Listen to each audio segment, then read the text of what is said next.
Gibran sentil Deddy Mulyadi kirim siswa nakal ke barak, usul pengguna narkoba dibina di pesantren.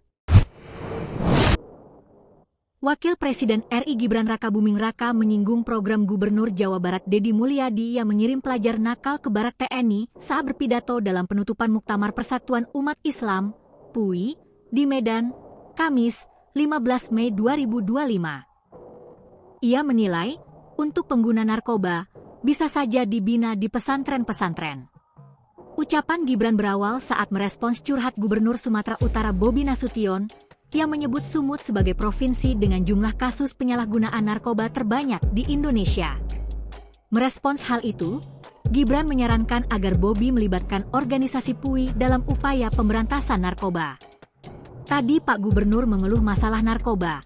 Ini PUI bisa digandeng, Pak Gubernur, kata Gibran, Kamis malam, dikutip dari YouTube Wakil Presiden RI. Menurutnya, pengguna narkoba di Sumut bisa dikirim ke pondok pesantren di bawah naungan PUI, sebagaimana pelajar nakal di Jawa Barat dikirim ke barak militer. Mungkin ada gubernur Jawa Barat yang mengirim anak-anak bandel ke barak, ini bisa dikirim ke pondok-pondok pesantrennya PUI mungkin, ujar Gibran. Ia menilai Sumut adalah salah satu provinsi di luar Jawa dengan jumlah penduduk terbanyak, sehingga sangat potensial dalam mendorong kemajuan bangsa Indonesia. Ini, Sumut memiliki peran strategis untuk mendorong kemajuan bangsa, kata Gibran. Diketahui, Deddy Mulyadi sangat yakin bahwa program pengiriman siswa nakal ke barak militer akan efektif dalam membentuk kedisiplinan dan memperbaiki perilaku pelajar bermasalah di daerahnya. Ia menegaskan bahwa program tersebut bukan sekadar bentuk hukuman, melainkan upaya pembinaan yang terstruktur dan terpantau.